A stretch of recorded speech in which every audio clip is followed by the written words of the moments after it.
Hi guys, so good to be with you again. Haven't done this for a while, but it's great to speak with you.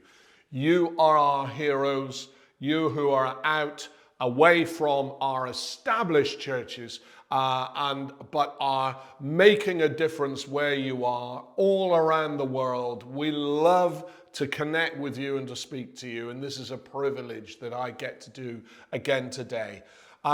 We have just had here in the West, I know in Cyprus, they work to the Orthodox calendar, so it's slightly different. But we've had Easter, and we've had the Easter weekend, the Easter story, the power that comes from that. And we have seen remarkable things happening in our churches and indeed churches around the world over the Easter weekend, which is fabulous to see. But here I am to talk to you the week after Easter. How are we doing, guys? How's it feeling? And where are we going over this next week? What does Scripture have to tell us about this particular period of time? Well, I'm going to read to you from Luke 24 because there's a story there, and it's quite a long scripture I'm going to read, but stick with me because it's a great story that involves Jesus, but the guys in the main characters don't realize it for a while. And we know it as the road to Emmaus. So let me read to you Luke 24, 13 to 35. Now that same day, two of them were going to a village called Emmaus, about 7 miles from Jerusalem. They were talking with each other about everything that had happened. As they talked and discussed these things with each other, Jesus himself came up and walked along with them, but they were kept from recognizing him. But he asked them, "What are you discussing together as you walk along?" They stood still, their faces downcast. One of them, named Cleopas, asked him, "Are you the only one visiting Jerusalem who does not know the things that have happened there in these days?" "What things?" he asked. "About Jesus of Nazareth," they replied. "He was a prophet, powerful in word and deed before God and all the people. The chief priests and our rulers handed him over to be sentenced to death, and they crucified him. But we had hoped that he was the one who was going to redeem Israel. And what is more, it's the third day since all this took place. In addition, some of our women amazed us. They went to the tomb early this morning, but didn't find his body. They came and told us they had seen a vision of angels who said he was alive. Then some of our companions went to the tomb and found it was just as the women had said, but they didn't see Jesus. He said to them, 'How foolish you are, and how slow to believe all the prophets have spoken.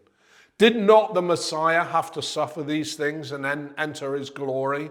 And beginning with Moses and the prophets, he explained to them what was said in all the scriptures concerning himself. As they approached the village to which they were going, Jesus continued on as if he was going to go further. But they argued with him strongly, 'Stay with us, for it's nearly evening. The day's almost over.' So he went in to stay with them. When he was at the table with them, he took bread, gave thanks, broke it, and began to give it to them. Their eyes were opened, and they recognized him, and he disappeared from their sight.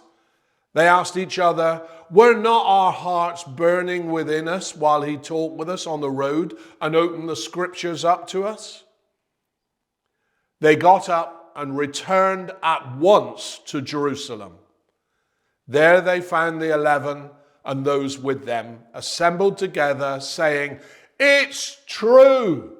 The Lord has risen and has appeared to Simon.' Then the two told what had happened on the way and how Jesus was recognized by them when he broke the bread." Quite a long scripture, but a brilliant story. In this scripture, the Easter story has just happened. We've had Good Friday and the horror and death and burial. We've had what I call awkward Saturday. It's like we don't quite know what to do with that Saturday, do you? It feels premature to celebrate, and yet it's not as somber as the Friday. And then we've had Resurrection Day. But what comes after? In this story, we have two ordinary men walking the road. Two confused ordinary men. We don't have the name of one of them. Maybe you feel like that sometimes. Maybe you feel like people know my name, but they don't really. If I wasn't here, no one would particularly notice. But isn't it extraordinary that Jesus chose to reveal himself? One of the first occasions that he does it, and one of a limited number of occasions that he does it, to two very ordinary men, one of whose name we don't even know. I like that. I like to think, and I fully believe, that God is interested in ordinary people. You don't need to be a big name to be someone in his kingdom. He will choose to reveal himself to you too, however ordinary or normal or unremarkable you may feel. And he did that with his guys. It's interesting when you think about the stories in like Revelation where it says that when we're in heaven, each of us will have crowns according to what we've done in life and how we have honored his name and lived his way. And you know what? I'm pretty convinced when we get to heaven, it won't be the big name pastors who have the biggest mansions and the biggest crowns. I think it's more likely to be that woman that looked after her husband for 10 years when he had dementia. She never complained. And she prayed every day and she never lost faith. And she was intimate with her God. Or maybe that man who in his 80s and his wife has passed away and he's still looking after his disabled children. I think it's going to be the ordinary that will be honored. So guys, if you feel like you're ordinary, there's honor in it. You just do what God has called you to do. Serve where you can. Honor his name. Spend time with him. He loves it. And he chooses to reveal himself to people like you. Ordinary's fine. Ordinary is modeled here with Jesus. But interesting, they didn't see him. What's that about? What's that about? Evidently, we find out later, they go back and talk to the 11. It's like they are well known in Jesus' circles. They had been there when all of these events of the Easter weekend had happened. They know who Jesus is. But isn't it? I find it amazing sometimes how we don't see what's in front of our nose, you know? So most of you will know I'm married to Karen. Karen has no peripheral vision.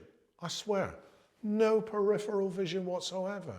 If we are walking in a busy, crowded, difficult environment, I have to be at her eyes. If we're walking along some beautiful quayside with boats and things, if there are bollards there that they can tie the boats off to, she won't see it. She'll walk straight into it. If there's something on the pavement you really shouldn't step in because it's going to be with you in the car later, she can step in it any time of the day. No peripheral vision. If we're driving a car and she's driving in the outside lane and a car moves from the inside lane to the middle out of three, freaks her out. It's like, oh, it's okay. It's only the guy's just pulling out one lane. Yeah, but I didn't see him. Why didn't you see him? What is wrong with you? But we all have, it appears, a thing called reticular activating system, RAS, reticular activating system. And it's at the base of the brain, and it's something that sifts out information we don't need right now. It allows us to focus on what information we really do need to take in. And that's in part because there is so much stimulation around us. I'm not talking about social media now and the overstimulation that we have in our world. I'm talking about just walking around anyway.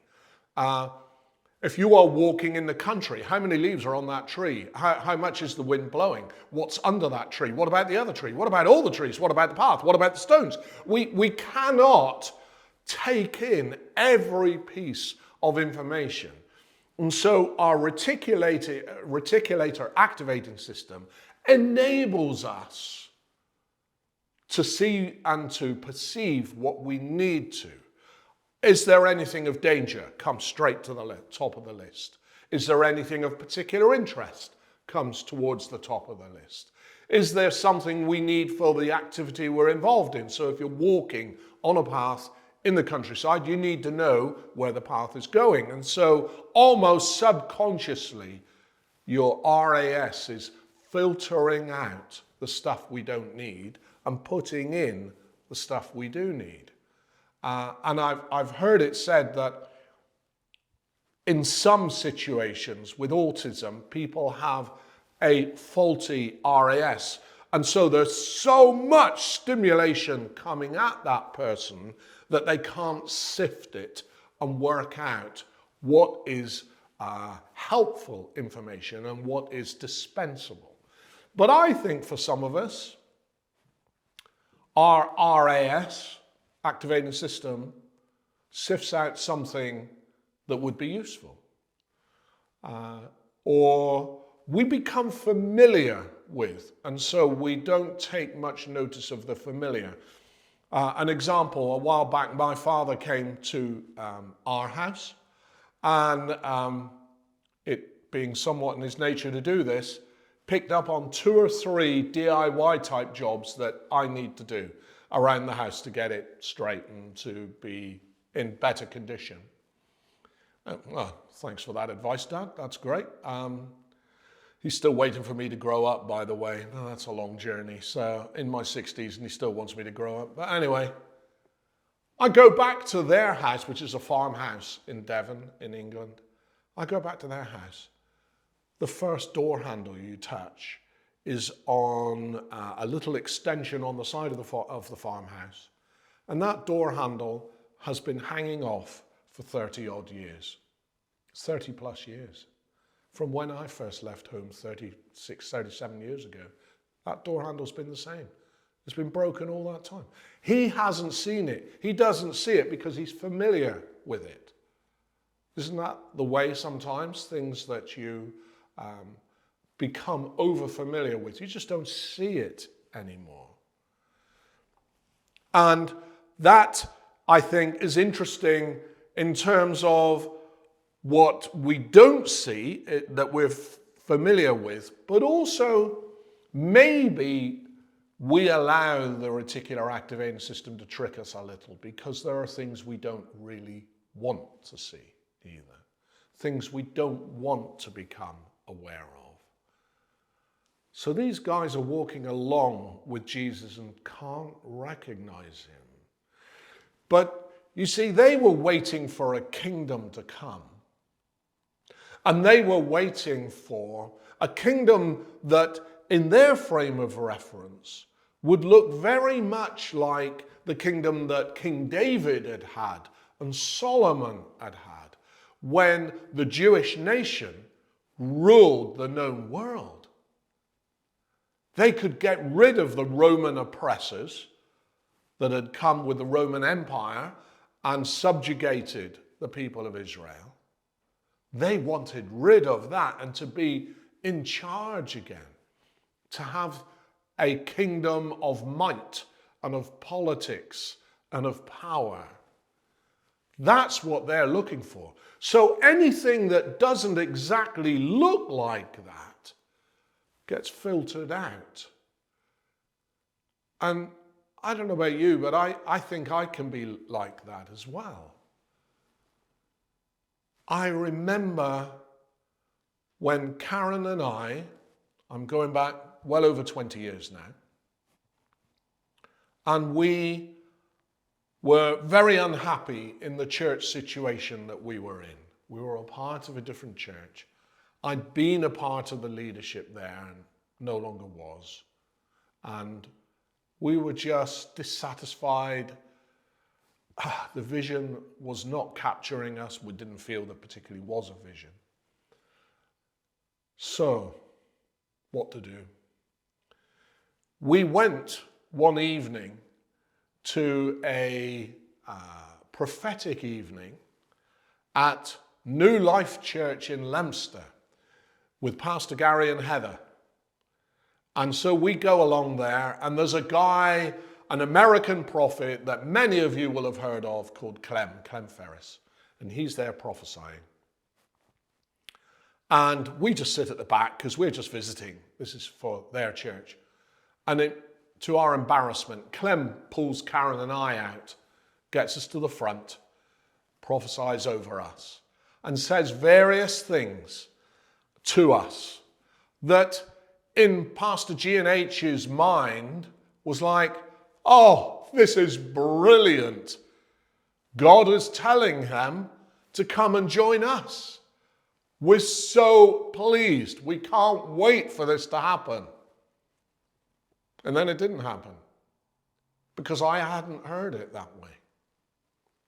My RAS, my activating system, had filtered out elements of what Clem had said. Perhaps because that's not the way I saw it. Maybe even in those days, to some degree, not even sure if I wanted to see it that way, because that would mean leaving the church that we had a lot of loyalty to, and the people and the friendships, moving our children. Do I want to hear what God is saying? And so I filtered it out, and I didn't even hear it. But I'll come back to that story again in a moment, because there's another chapter to that. But as these men are walking along, Jesus, the man walking with them, the stranger walking with them, starts to open up scripture to them. And he says, oh guys, really, you're not too bright, are you? Come on. Can you not see what scripture says?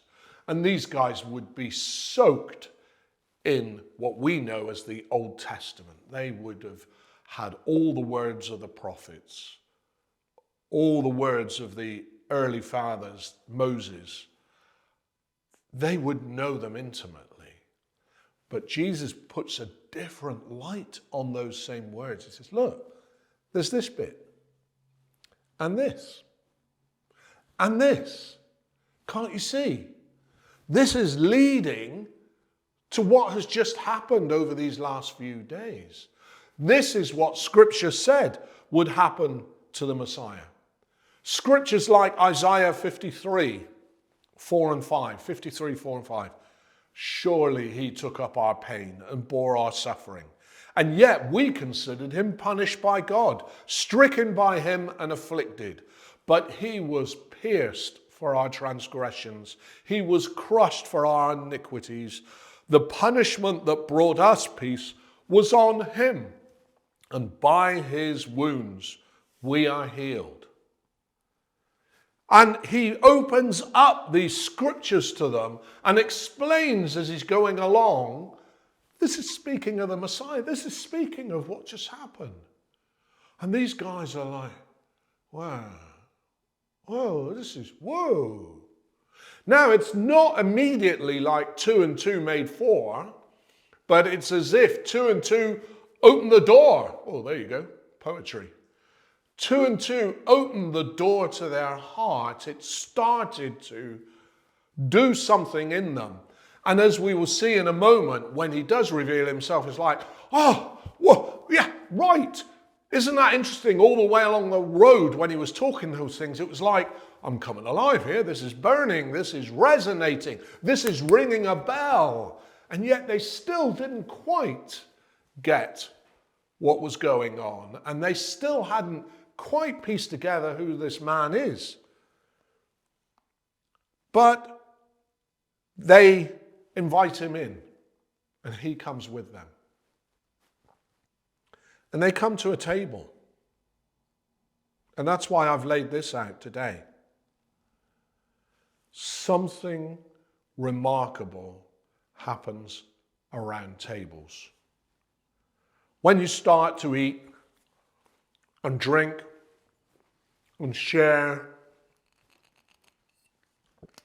it's as if our hearts are opened more. There's something that occurs of intimacy and vulnerability.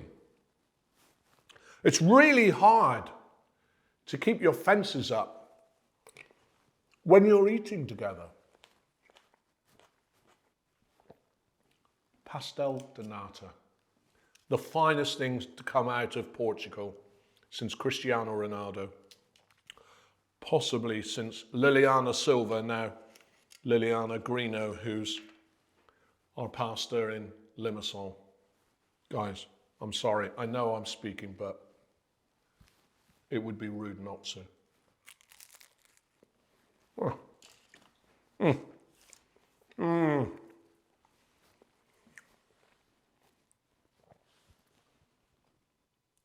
And as you're sharing, hearts are opened. So back to the New Life story, Pastor Gary and Heather. Clem speaks prophetically. I managed to filter that out. One evening, a little while later, just a few months later, we go and have an evening with G&H. And we spend time eating and sharing vision. Oh, see that. Now God's speaking. Now we're ready.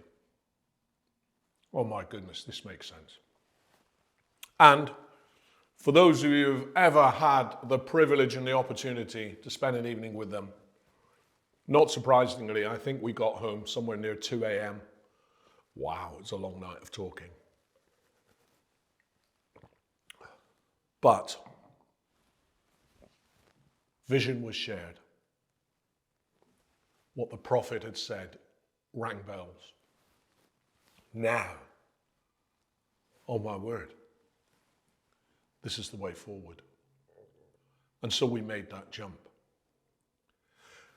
Great things happen around tables. Karen and I are blessed to have a lovely home. But the center of that home isn't the lounge. It's not the TV. It's not the settee. Tell me, if TVs aren't an idol, how come all the chairs face them? Anyway, that's another story. But it's our table. That's the center of our home. Because that's where we gather. That's where we share heart. That's where we're vulnerable. That's where we hear God. Is when we're together and we're sharing His goodness. And great things have happened at that table. We heard vision. And at Pastor G&H's table, we heard vision. And we joined with them. And since then, hearts have been moved at their table and at our table. And this thing we now call Freedom Church has kind of grown around those tables. And then decisions have been made about raising leaders and about starting new churches and going to new countries.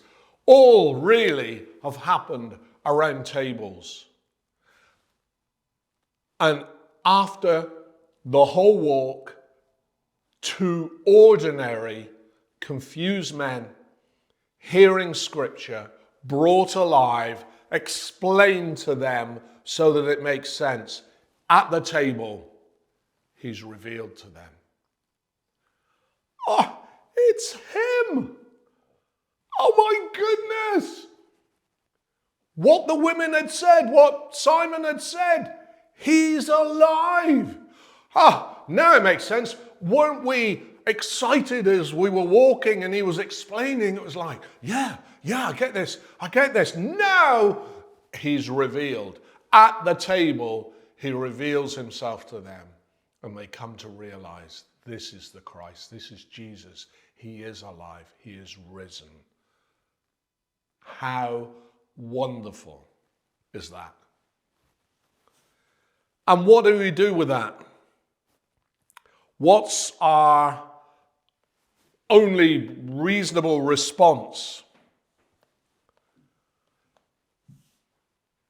Scripture says, at once they went back to tell everyone the good news.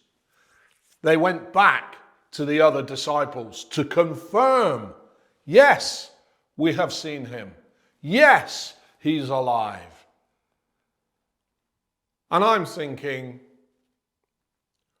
that's my only rational and reasonable response, isn't it? To go and to tell everyone. But I don't know about you. I don't always do it. Sometimes I do. Sometimes I don't. But this is the God of all creation, who made springtime and beaches and dolphins and love and the smell of onions cooking and the sound of laughter, the ingredients for garlic bread and relationship and community. Shouldn't this be a message that we take to people? That the God who created all of that, who gives you the breath that you breathe, came to a Middle Eastern context, walked in very dark days, did incredible things, lived a glorious, sinless life, and yet was misunderstood, maligned, humiliated, and brutally killed, so that you and I could have a fresh start, a clean slate, that we would have genuine, utter peace, that all that we have done wrong in the past would be swept off us. Shouldn't we be telling everyone about that? That's a fresh challenge to myself after this Easter weekend. Chris, you can do better with this.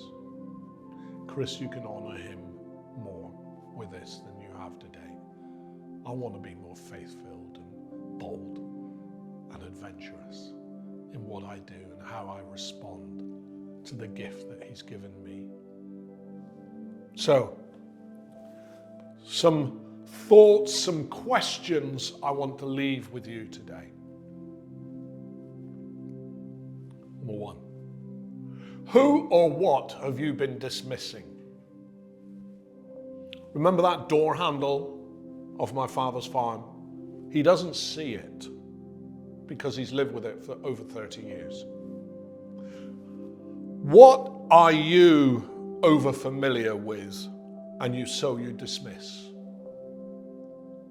Maybe you're not even, you wouldn't call yourself a believer,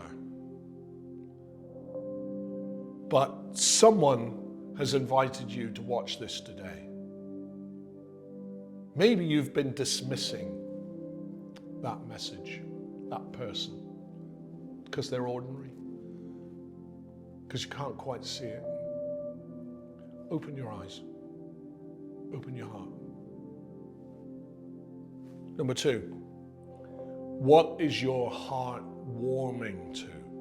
These guys didn't understand this was Jesus, but they looked back and they said, oh, it was like I was warming to it.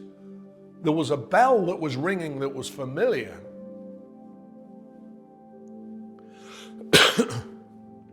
Maybe your heart feels warm to this message.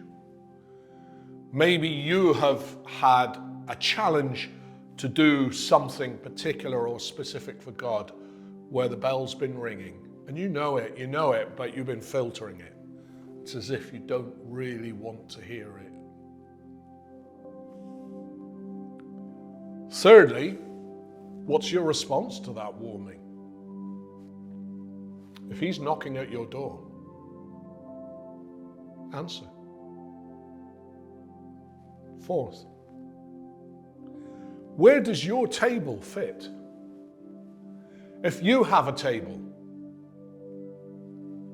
what can you do with that table? Who can you sit around that table? Just to bless. Just to bless. Not necessarily with some heavy Christian agenda. Just to share life and to have intimate connection to on a different level than perhaps you would do elsewise. To have a vulnerability with, maybe to even share some of your own struggles or history, because that opens the door as well. Because when you're around a table, God does stuff. Maybe your particular circumstances at the moment, you just don't have that. Oh man, you would love to have that house with that big table. You just don't have that. You don't have space. You don't have the money for that at the moment. Hey, I get it. The principle still stands. Can you take someone for a coffee? Because you're still around a table. You're still sitting and sharing. You're partaking of something. And the principle, God will use that time to open that up. Think creatively. Please, give me some feedback, guys, on what you're going to do with your tables. Let me hear some stories. Okay? And then lastly, who are you going to go and tell? If you need to go at once, in the way that these guys did, at once they went to tell everyone. It's real. Who are you going to tell? Who's in your life that you need to bring this message to? Find a way. Summon up boldness. Fascinating. Prayers in the New Testament are not about, please God, keep me safe and keep me from being humiliated. They're nearly always, please God, make me bold, make me courageous to go and share. Who are you going to tell? Let's be a people who open our eyes, open our hearts, open our tables, and go tell. Bless you guys. I hope this has brought something alive, and that within there's an encouragement for all of us, ordinary or great, but in there's also a challenge for all of us to go tell.